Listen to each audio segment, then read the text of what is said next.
Hello, everybody. I'm going to try and keep us on time. Welcome to our our October campus update. For those of you who are new, we alternate with an update where we come and give you an update on things that are happening at the university and around the three campus system. 1 month, and then the next month we'll drill down into a substantive issue. So this month is an update, and then next month we will be focusing on a specific issue, which I think is community engaged learning. Yeah. Okay, so we always start with our land acknowledgement. We recognize that all of us at UW Tacoma learn, live, and work on or near the ancestral homeland of the Coast Salish people. In particular, we are situated on the traditional territory of the Puyallup tribe. As people on this occupied territory, we have a responsibility to acknowledge the land, the ancestors who have cared for this land since time immemorial, and all our indigenous connections today. We also have a responsibility to acknowledge the history of dispossession and forced removal that have allowed for the growth and survival of this university. In light of this history, let us take active efforts to partner with our indigenous community members and neighbors as we continue our work together as a community of learners, leaders, and educators. And then I always try and come up with an example of something that we are doing now that is makes that land acknowledgement real, otherwise it's just a bunch of words. So we were fortunate, probably a year ago, to have a meeting with the Gates Foundation talking about programs here at the University of Washington. And we mentioned that we were doing some of the indigenous work. And the program officer got really excited and said, well, I want to hear more about that work. And then she followed up with our Center for American Indian and Indigenous Studies program, which is a tri-campus program, and Danica Miller, Starut Miller is our representative for here. They were able to get funding for the three campus work for our indigenous work, and part of that was money that was specifically earmarked for UW Tacoma. And one of those programs that we launched just a couple months ago was a summer bridge program for Indigenous Studies. So Sarah Eckelson led that this summer for the first time. I got a chance to sit in and have lunch with those students, and they are from Northwest tribes, but also from Oklahoma and Southern tribes and Northeastern tribes. It was incredible. They did beading, they did work with elders. They learned about UW-T and what resources we have available here. A number of faculty came in and had lunch with them as well. So we're hoping that we can continue that work, but that's a way for us to engage with that community, which often has some of the lowest retention and graduation rates, along with Pacific Islanders. So that was something. It was fun for me, but it was a lot of work, I have to acknowledge, for Danica and Sarah to pull that together to be able to launch that. And we have a lot of updates today, and we have some fun things as well. I'm not sure where I'll start. Maybe I'll just start with the bad news, because it's not on here. It's not on here because I forgot to tell Joe to put it on. But you all may know that we are in a federal shutdown right now. And so we're not sure how long this shutdown is going to last. If you're paying attention to the news at all, you know that the two parties are in opposition on how they want to move forward. And we're not sure that they're going to reach any agreement. But for right now, they're expected to vote again today. So we'll see if that happens or what happens with that. Right now, operations on all three campuses are remaining consistent, so we're not really closing anything. But if it goes on much longer than 3 weeks or so, it will have an impact. No impact on students, so we have had some questions about veterans and whether their funding will be impacted. And we are assured that all VA facilities and clinics are fully operational, and VA Veterans Administration benefits will continue. So we'll look at Mentha, we'll see if we hear anything differently, but that's what we're hearing so far. People who are on Medicare or Medicaid will continue to receive their benefits for at least 3 months. And then if it's longer than 3 months, we're going to have a major problem. And then for those of you who have research grants, advance awards are continuing, but you may remember that because we've been in this period of fiduciary slowdown at the University of Washington, we've put some parameters around advanced spending. But as long as there's someone in that agency available to help with advanced spending, you can go ahead with new awards. The other, so the federal budget is just a big question mark. What we do know is that the state budget right now is in a deficit and continues to be in a deficit. The September revenue forecast came out, and the revenue forecast is what the legislature and the governor uses to balance the budget. They have to balance the budget to these revenue forecasts, and the forecast is lower than expected. And it's almost $1 billion lower than expected. So that is a huge concern for us going forward, and what that means. The change from the June forecast to the September forecast was $900 million less than it was in June. So the session will start. This is a short session. It's not a budget session, but because of the deficit, we will have a lot more budget issues than we would normally talk about in a supplemental year. But we will see what happens. There is a November forecast that comes out, and that's what the governor will issue his preliminary budget in December. And then the session starts, and there will be another March forecast, and that is the one that the legislature must balance to. You all may remember from our last time that we start with the governor's budget, and we end up with the House and Senate budget, and then when the revenue forecast comes out in March, there's a reconciliation process where they see really how much money they have, and then they try and reconcile those three budgets to be able to move forward. It's always a great thing to be if we're proposing something new, which we're not, if you're proposing something new, it's always good to be in the governor's budget, because then you have a greater likelihood of being in the House and Senate. But if you're not in the governor's budget, then that doesn't necessarily mean you won't end up in the House and Senate budget.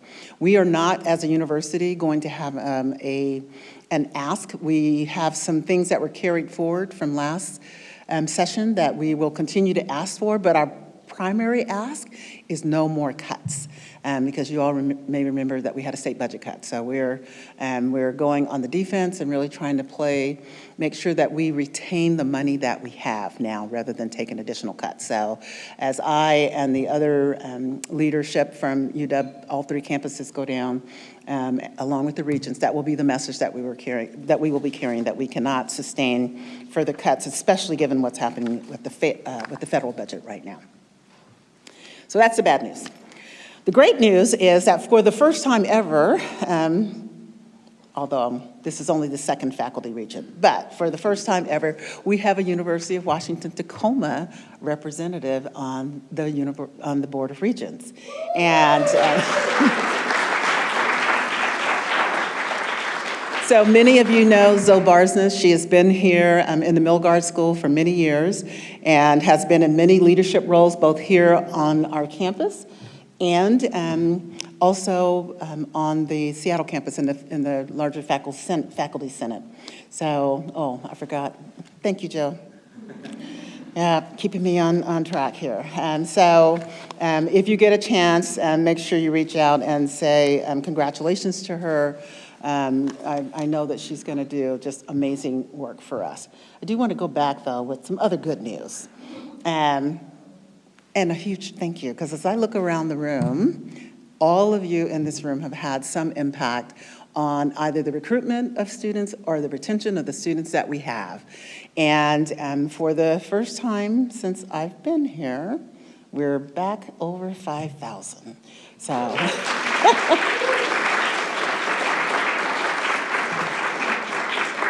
And we're going to have an update on enrollment from Shannon, Amanda, and Bonnie later, so you'll hear more details about what we're doing there. But this is great for us.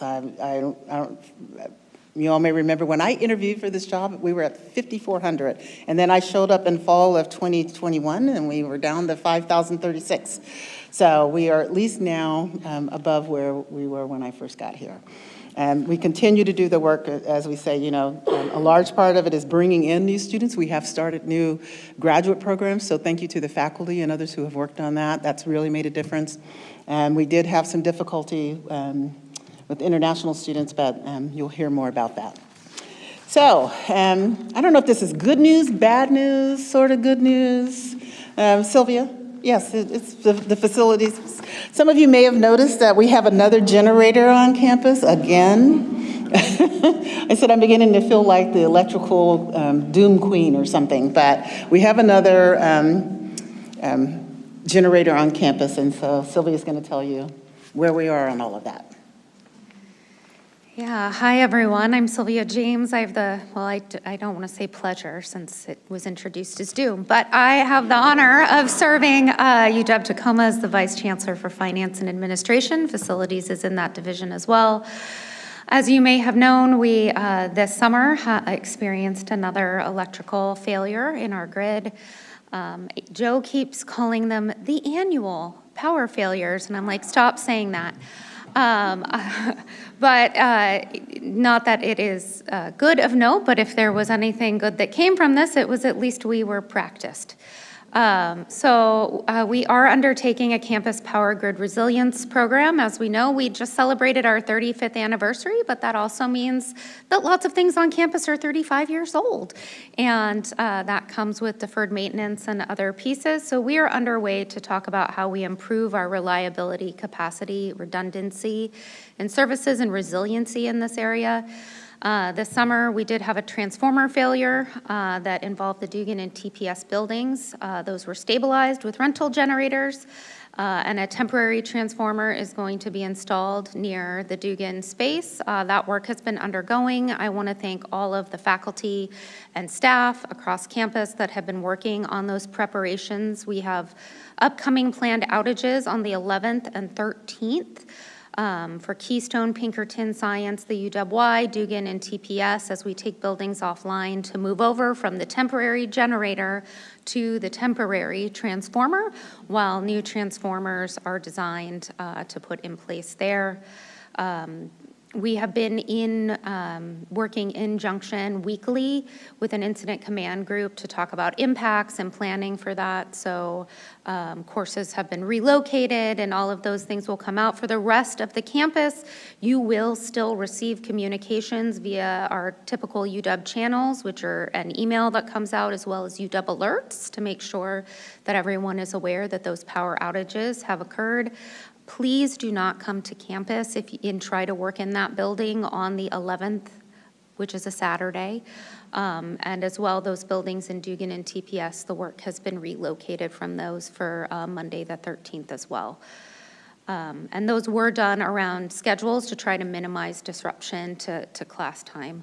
So continuity and next steps, again, those safety alerts will come out and we'll continue to talk about how we can stabilize power on campus, as well as any additional information that will come out once we find out when our permanent fix for this one will be in place, and we'll do some power outages all over again.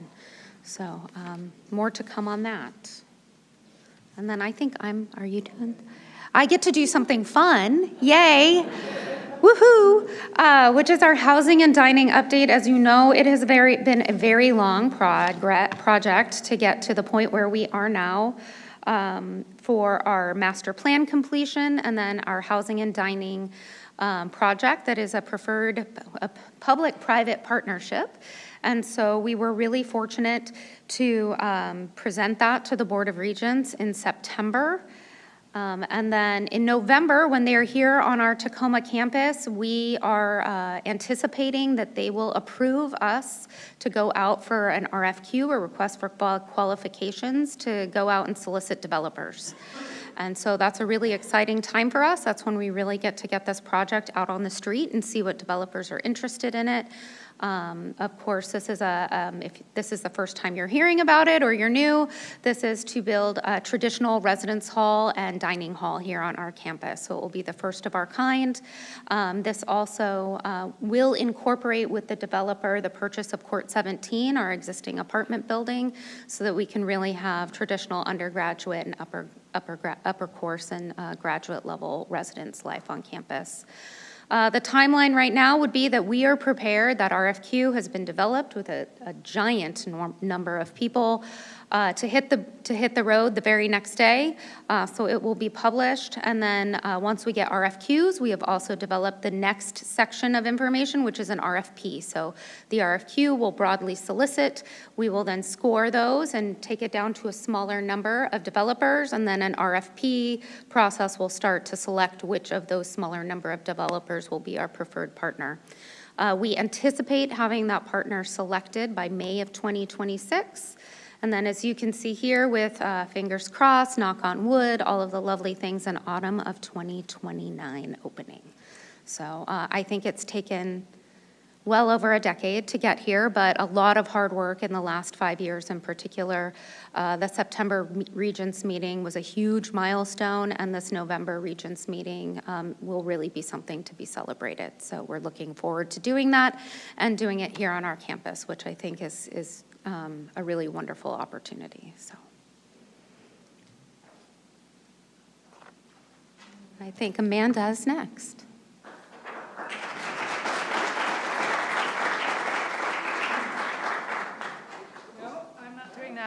Okay, that works. Hey, everybody. Good to see you. For those I haven't met, I'm Amanda Walker Richardson, and I have the great pleasure of serving as our Vice Chancellor for Advancement. And on Saturday night, so this is sort of late breaking news, we don't have all the results in yet, we hosted our annual fundraising event, which we restyled this year as Illuminate. And I'm going to credit many of the people in this room for this, but I'll just tell you a teeny bit about it. Our focus this year was around our 35th anniversary, and part of the reason we're doing this and highlighting our 35th anniversary is so we have the opportunity to really enhance our reputation, tell the story of the impact we've had on Tacoma and the South Sound over the last 35 years, which has been immense and inspiring, as well as convey our vision for the future of UW-Tacoma. So the event was really focused on both raising funds on the night, as well as building excitement for our future among our prospective supporters, elected officials, community leaders, the business community, a wide array, other partners in higher ed and K through 12, so a really wide array of folks. I am hesitating to say any numbers with my colleagues sitting in the front row here who are going to say, no, that's not right. But I'd say we had a couple hundred people in the room, probably. Once we add it all up, because I only really have a back of the napkin in my head piecing together what people donated and then our sponsorships and so on, but we'll be in the six-figure range this year, which is fantastic. So these are the few of the photos from the night. We have more photos coming. We have an amazing team pushing things out on social media now, so watch this space. But I just want to say, Sheila, thank you so much for your leadership around empowering us to celebrate our 35th, and also the work together with our team to articulate a vision that's building a lot of excitement among our community. And I also want to just ask anybody who was involved in Illuminate or who attended Illuminate, because if you were there, you were helping tell our story to the guests that attended. So I want to thank you, and I want everybody to see just what a team effort this was across every part of our campus, every school, every unit was involved in making this happen. So would you just, if you're willing, stand up for a moment and be recognized for that incredible effort that you made?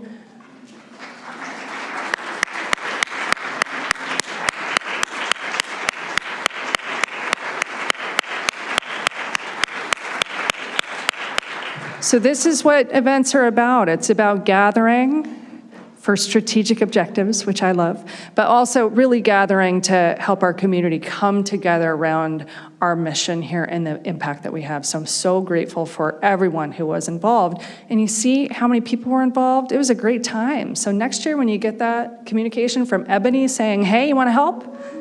Jump on in. So anyway, thanks so much, everybody.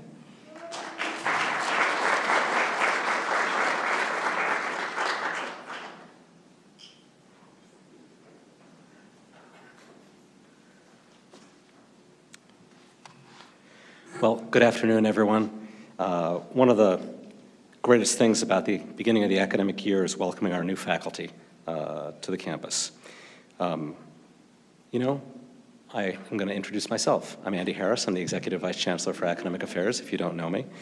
Thanks for coming today. This year, I'm delighted that we have 12 new permanent faculty across our 7 schools. They represent a wide range of disciplines and interests. Each one of them contains a universe of possibilities.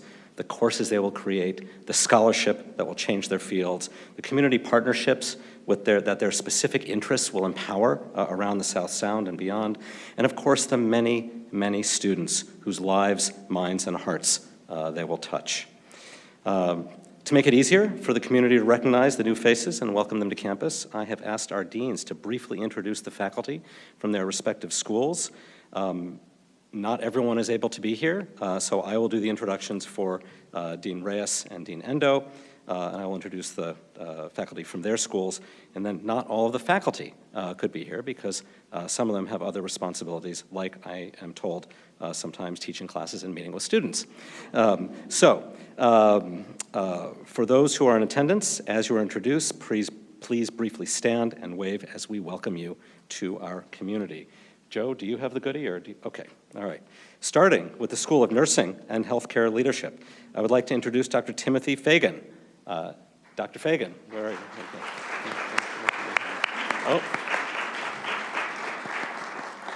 Oh. He may have been the person who had a 1 o'clock class. Okay, all right. Since 2022, Dr. Tim Fagan has been a part-time lecturer in the Healthcare Leadership Program. He brings over 20 years of healthcare administration, leadership, and organizational development, having served in executive leadership roles at Providence St. Joseph Health in Seattle and Kootenai Health in Idaho. In addition to teaching at UW-T, he has taught in the bachelor's program in health services management at Seattle Central Seattle Central College, and in the Department of Leadership Studies master's program at Fort Hays State University in Kansas. Dr. Fagan received his PhD in leadership studies from Gonzaga, an MBA from Washington State University, which we still recognize here, and a BA in business administration from Eastern Washington University. I know he's not here, but please welcome him again. Additionally, from the School of Nursing, or joining the School of Nursing and Healthcare Leadership, we have Dr. Carmen Lewis. Dr. Lewis, please rise.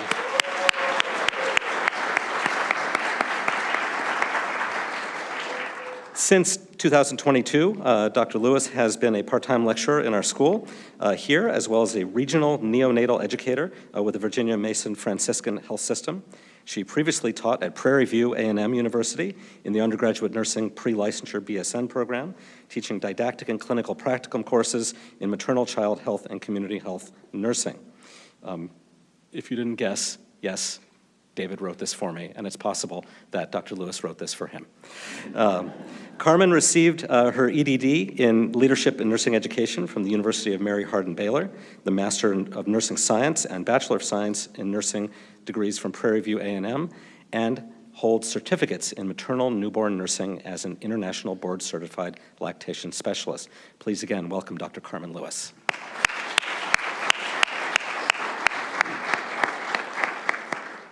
And from the School of Education, while neither Dean Endo nor the new faculty member are able to join us today, it is a privilege to introduce the picture and the presence of Dr. Sarah Arvey-Tove. Dr. Tove's primary scholarly expertise is in the area of critical disability studies, where practitioners and scholars seek to critically interrogate dehumanizing and deficit views of learners with varied exceptionalities. Prior to her current role, she was a field supervisor and part-time lecturer for the UW School of Education, and before that, she was a PK-12 classroom teacher teaching diverse learners with special needs, and has professional experience with curriculum development and leadership roles for nonprofits in Washington State. She will be teaching courses in classroom management and special education in our graduate and undergraduate teacher certification programs. Please welcome again Dr. Sarah R.V. Tove, and she will feel it.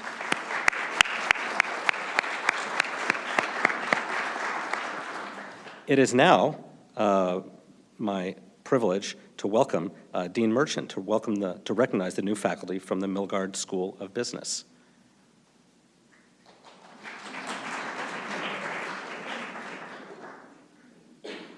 This is what is called an awkward moment.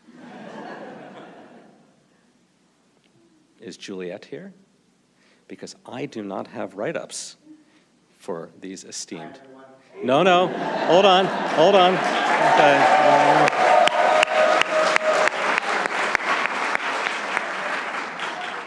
On behalf of the institution, Abel, it is my privilege and honor to welcome you as assistant teaching professor in the Milgard School of Business. I believe that you have been teaching here before?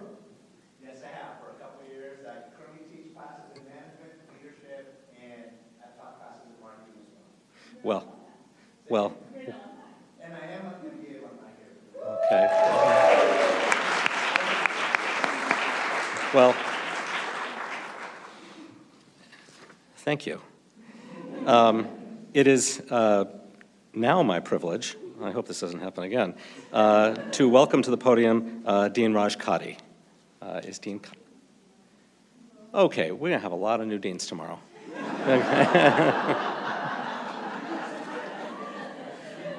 My goodness. Okay. Now the awkward part of Dean, I do not have anything to say about how this happened, but the awkward part of this is that I have not, and I would do this if I were the one introducing these people, I have not verified the correct pronunciation of their names before I introduce them. That is what I would normally do if I were the one doing the introductions. And so I'm going to follow Abel's outstanding and really sort of like revelatory lead and ask these individual faculty to stand up and introduce themselves to our community. And someone will bring you a mic.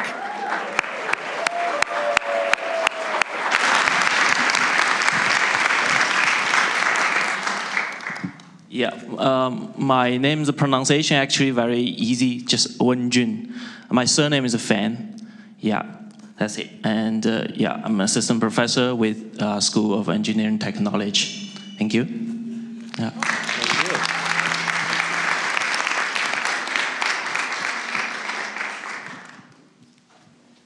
you. And is okay. Thank you. Hi, everyone. I'm Xutong Liu, and I'm a new assistant professor of computer science and systems. And I did my PhD actually in Hong Kong, the Chinese University of Hong Kong. And then I did my postdoc in UMass Amherst and Carnegie Mellon University. And I did my research on artificial intelligence. So I'm very happy and honored to join this very big and kind community. And thank you very much. Thank you.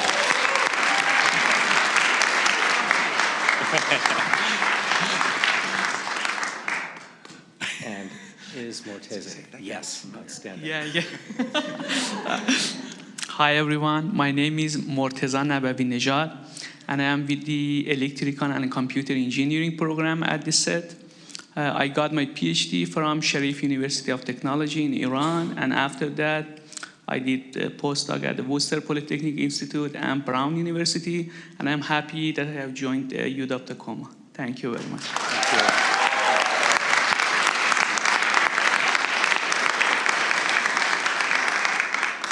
And finally from SET. Hi everyone, I'm Zika Alex Wen. I'm very glad to be here, and I'm an assistant professor at the School of Engineering and Technology. And I did my PhD at Cornell University, and before that, I did my undergrad in UK. That's why I have this accent. And all right. And yeah, my research field is in human-computer interactions, and basically it's bridging the research in computer science and management science. And thank you very much. Thank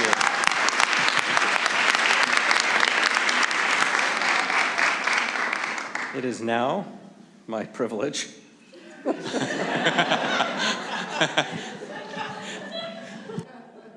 Some Mondays just hit you this way.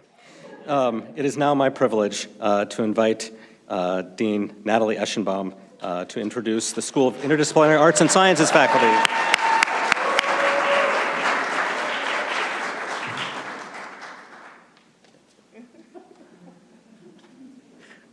I'm here.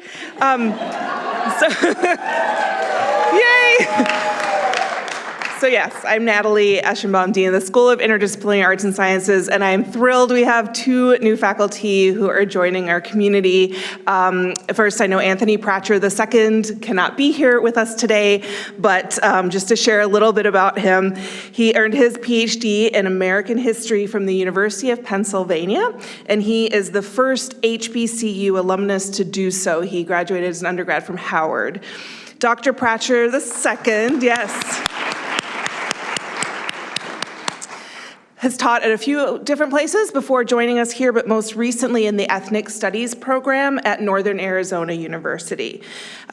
His public scholarship explores space and race in the American Southwest, but he has also co-edited a textbook on planning history that's called Planning Future Cities. He is currently completing a new manuscript, Searching for My People, Black Arizonians and the Making of the Metropolitan Southwest, which is under contract with University of Arizona Press. Here at UWT, he'll be teaching in the labor history program in American history. So we're so thrilled to welcome Anthony to our faculty.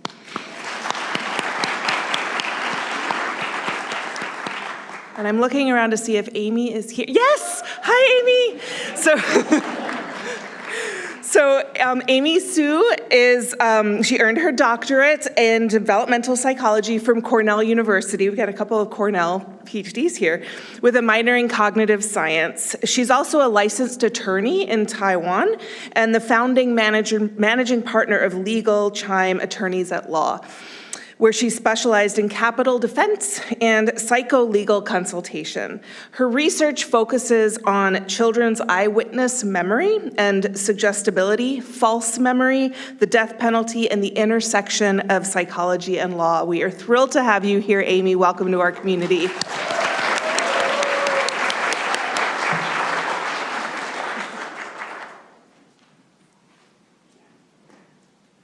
A heartfelt thank you to Natalie for being here. It is now my privilege to introduce Dean Kiva Miller with the School of Social Work and Criminal Justice to introduce her school's new faculty.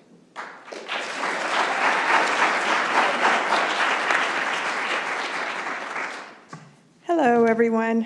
I'm here, so take note of that. You said that we're not going to have a few deans tomorrow. It's my privilege to introduce Dr. Cindy Sousa. She comes to us from Bryn Mawr College. Is Cindy here? I don't know if she was able to attend. Well, we're going to celebrate her anyway. She holds a PhD in social work and a master's in public health with a focus on community-oriented public health practice from the University of Washington, Seattle, and has a master's in social work from Portland State University, specializing in community-based practice.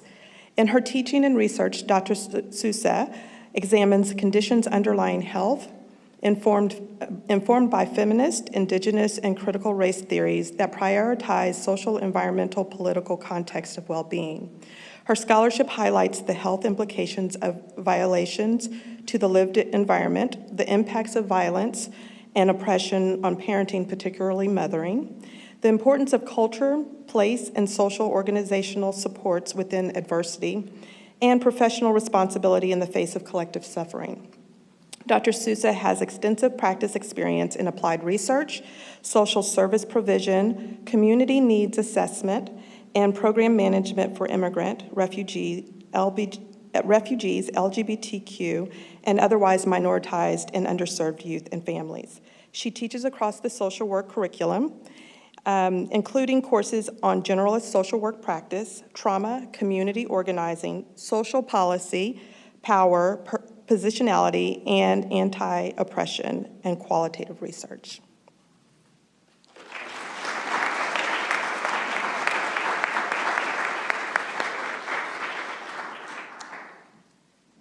And now I'd like to call to the podium from the School of Urban Studies, Associate Dean Mark Pendress. Mark, welcome.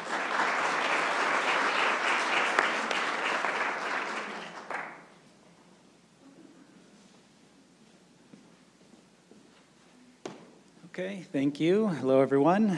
So yes, I'm here, but a different awkwardness. I was not told what I would be saying.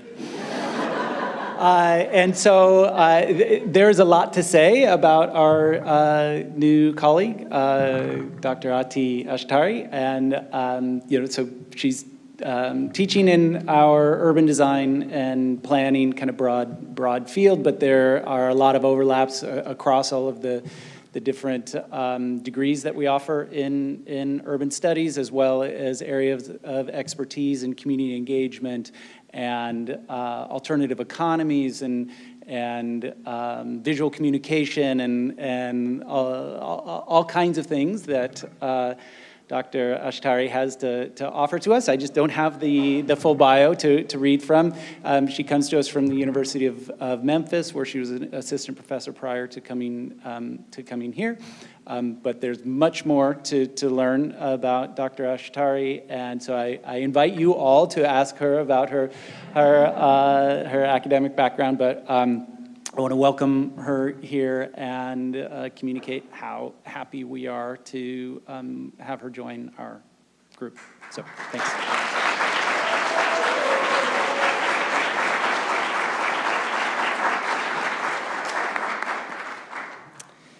So, one more time for all of the new faces in our community, welcome.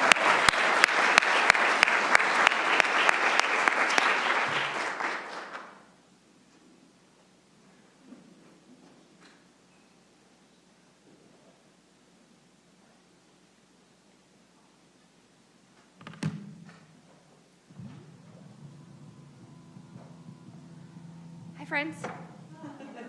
How are you all? Good. Wow, that was really resounding. I'm thrilled to be here today to share some exciting news, and Sheila already shared it all, but that's that we've crossed that 5,000 student mark, and officially our head count this year is 59.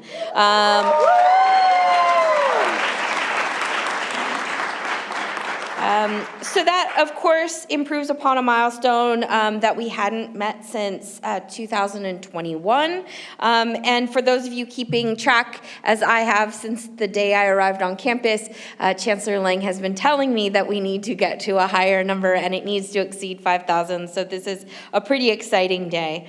But this, of course, is more than just a number. It's a reflection of a collective effort, care, and commitment across our entire campus. And I think it is definitely a moment worth celebrating.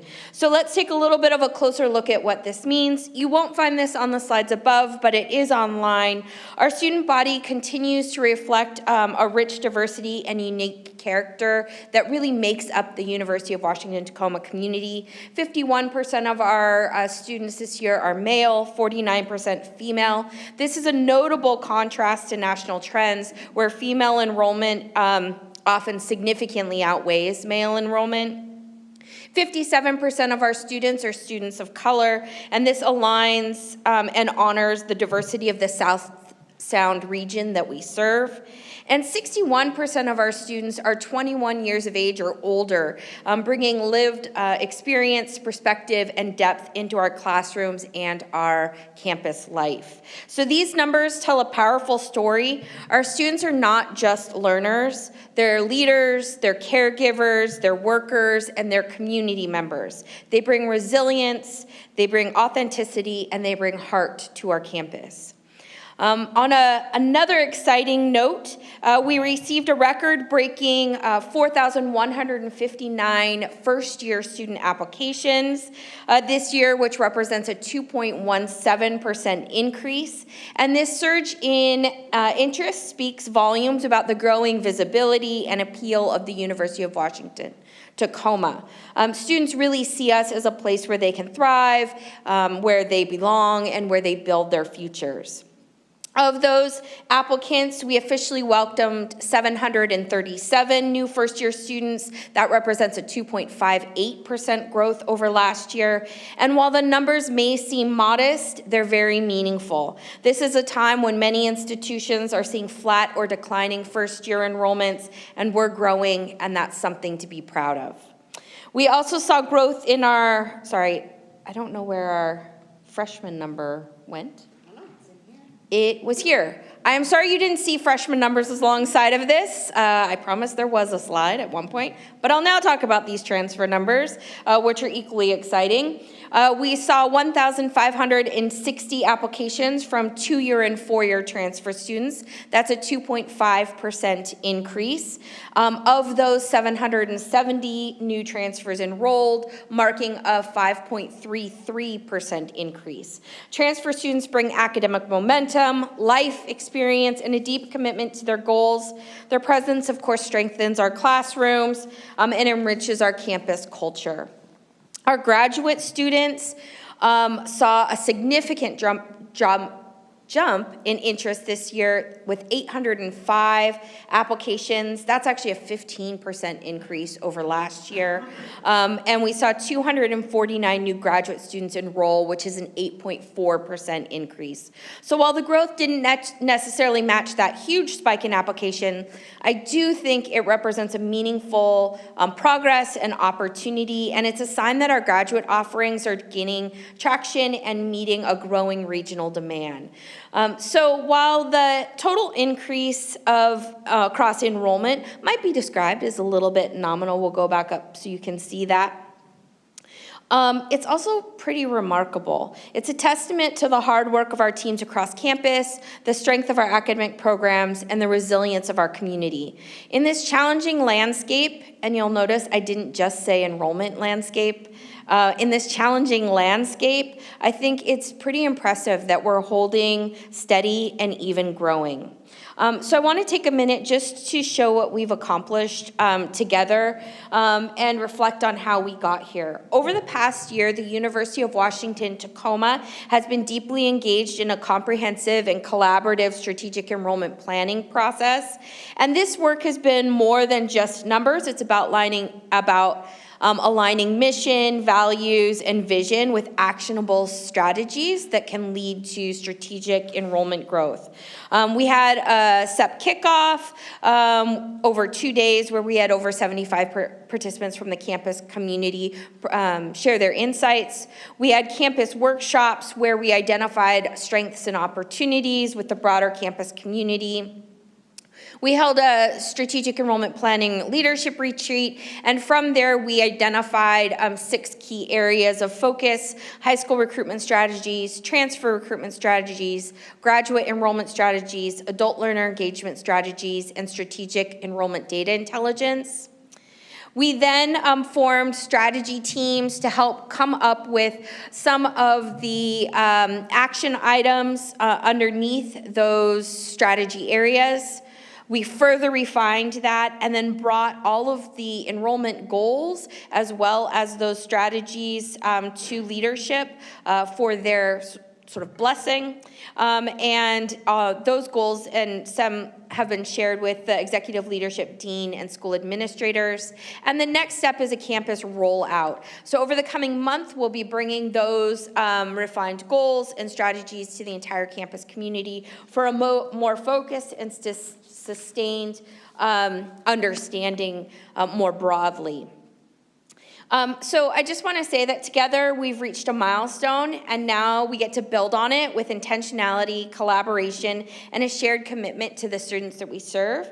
And I just want to acknowledge, work really closely with one another, not only on new student enrollment, but the continuation of that enrollment through students' entire time here. And so I'm going to bring up Bonnie and Amanda, who are integral in our student success work. But I just want to acknowledge that we see this as a joint team, and we work really closely together. And so our work kind of spans two different areas, but it's all greatly aligned.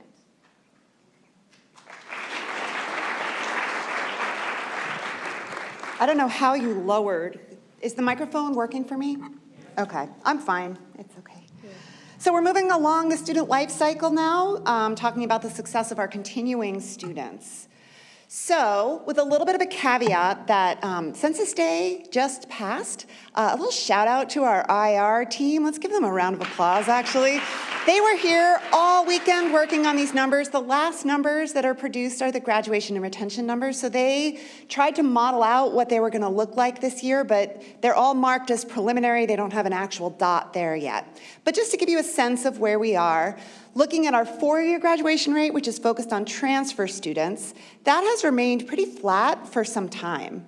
Our first time in college graduation rate, which is a six-year graduation rate, we actually reached a record since we started admitting freshmen or first-year students back in 2006, last year.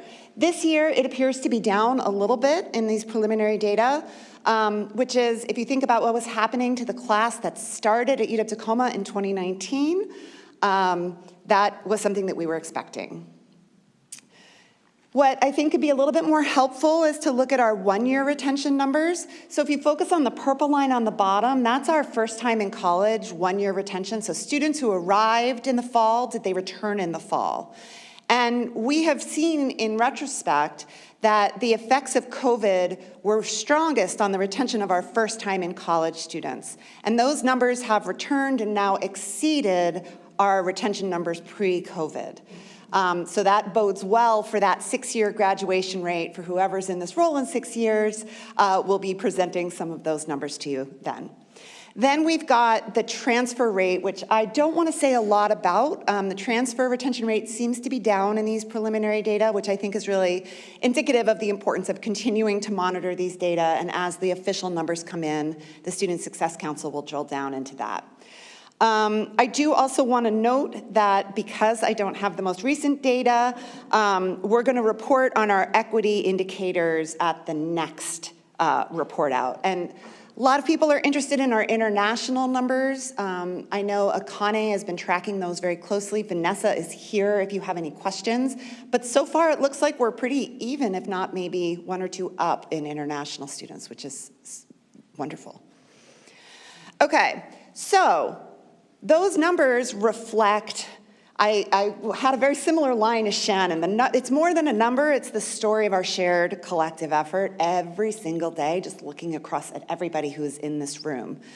And so we're going to highlight some of the things we've done in the past couple of years to really focus on student success, with a real dose of humility that we've been working on student success since the day we opened our doors, right? So this is building on collective work over decades. But starting our story in 2021 with the newest strategic plan since the arrival of our chancellor, we're looking at student success in a slightly different way. And so in 2022, we had a group that worked together to do a landscape analysis, to do inventory and prioritizing. And then for the past 2 years, we've had a series of work groups that have been working pretty hard on a range of different, very specific prioritized issues. They've created recommendations, pilots, in some cases new systems. So there's a lot going on moving forward. Amanda will tell you in a moment a little bit about our plans for most of these going forward, but we wanted to pause and just celebrate the incredible work of a lot of people. And now that the census data are out, look for the cumulative report that we'll be sharing with campus that will give you as much information as you would like. But I'm going to pass it along to Amanda. No pressure, last speaker. Everybody's thinking about what's happening at 12:30. I do just want to take a moment, though, to pause, because the growth in enrollment, the students that we're keeping, under the context in which we're doing our work, is genuinely reflective of a lot of effort. So if you will permit me, I am from Student Affairs, if you'll permit me a Student Affairs-y moment, turn to the person next to you and say, "Good job, neighbor."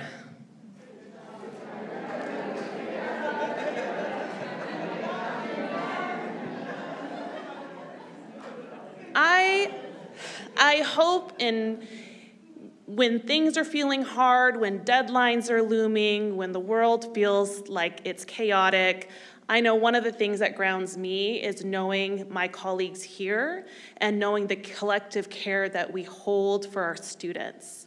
And I want to say a special thank you. So I want to acknowledge the success that we're seeing, the students that we're helping to graduate and move on to become even more powerful leaders, is not just the folks in this room, but they are faculty, students, staff, folks that care for our buildings and facilities, folks that put together events that help our students to feel a sense of welcome. I do want to say a special thank you to folks that served on task forces over the last 2 years. And if you are on this list, if you would please stand for a moment and let us give you some flowers for the work that you've done.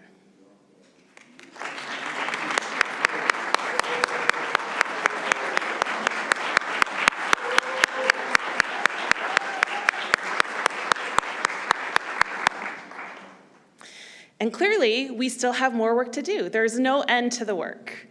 And what has evolved out of this work, what is coming up this year, includes the establishment of some permanent bodies. So I think lots of folks are familiar with it. Can you join this task force? Can you join this steering committee? Can you join this working group?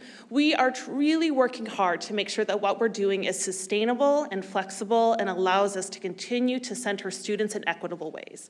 So we've got the Student Success Council, which I will talk about more in a moment. And then we have a curricular barriers monitoring group that is also being launched this year to help the institution be responsive to what our students are experiencing in real time.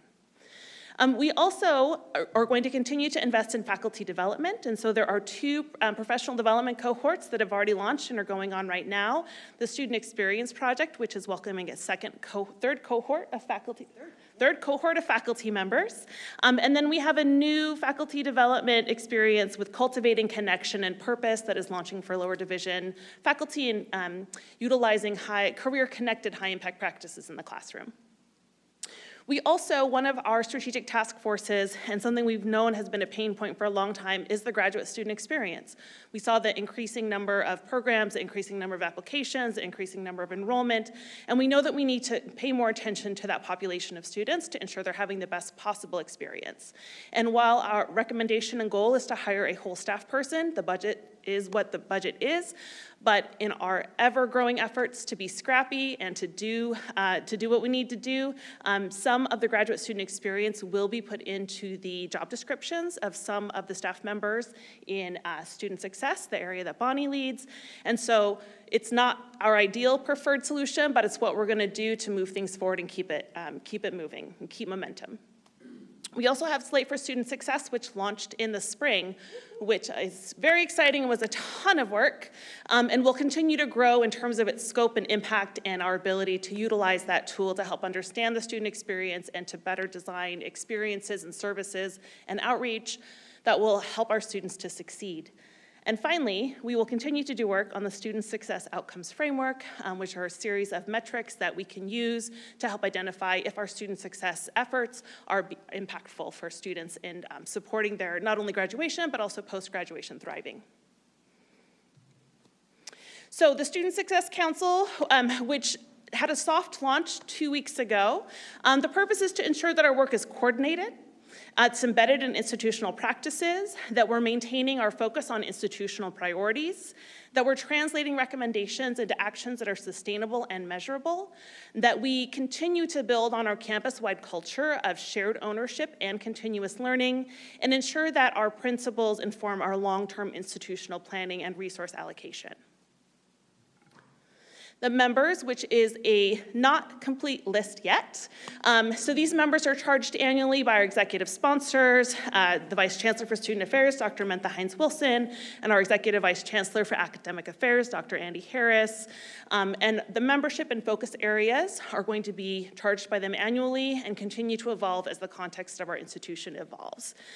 There's a list of names up here, and then as y'all know, school just started 10 days ago, and so there's additional recruitment happening now to add more faculty voices to the Student Success Council.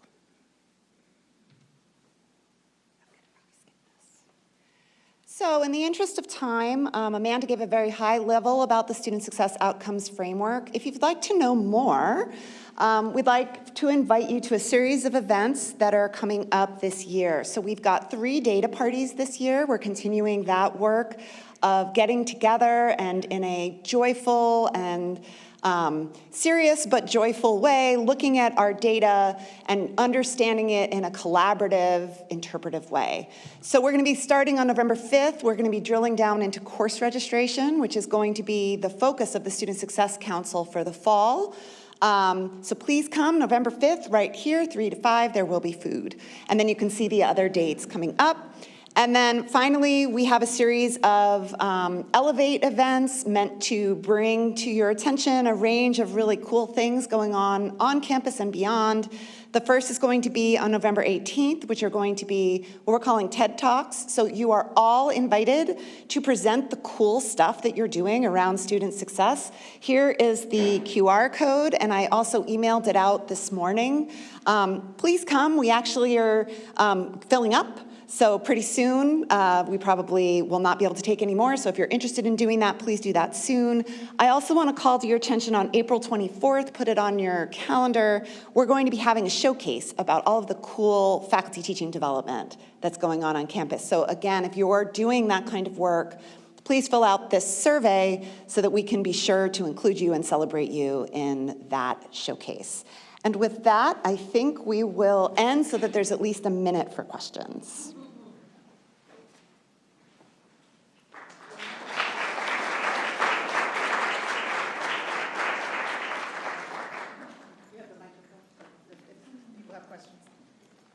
So thank you.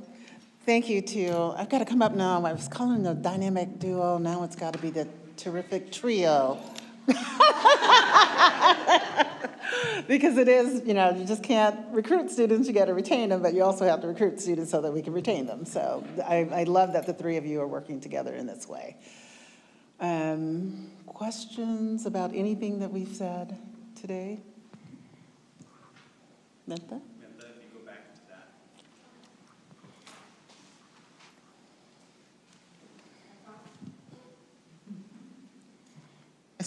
Oh, there we go. I promise to be brief. So good afternoon, everyone. My name is Mentha Hines-Wilson, and I serve as the Vice Chancellor for Student Affairs. And so I know that there are a lot of new faculty members in the room, so welcome to our community. You've heard there's a lot of enthusiasm and excitement about the work that's happening at UW Tacoma, and that includes all of you. So I want to encourage you, when you have a moment, to pop onto the Student Affairs website. There is a tab there specifically for faculty and staff. So if you're curious to know what type of support services are in place, how we're engaging students in civic engagement, how we are helping with students that are housing insecure, food insecure, all that information is available for you in one concise location. So again, welcome to the UWT family. We're an energetic group. When you see me across campus, I will be sure to say hello, and I hope you will respond in kind. Thank you. Thank you, Mentha.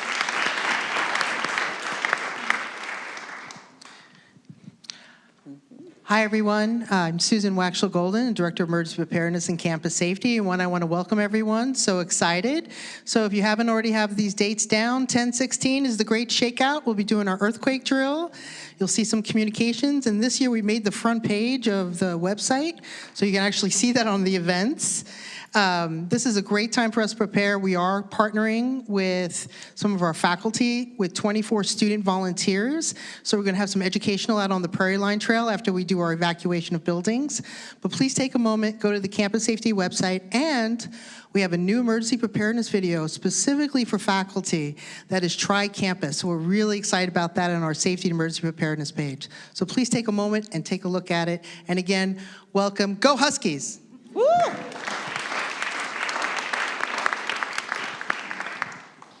Yeah, even for those of us who aren't like big football fans, the win Saturday was incredible. Okay, great. Thank you all for making time today to come out, and thank you for all that you do every day to make this university such a great place to be for our students, faculty, and staff. Appreciate you all. Thanks.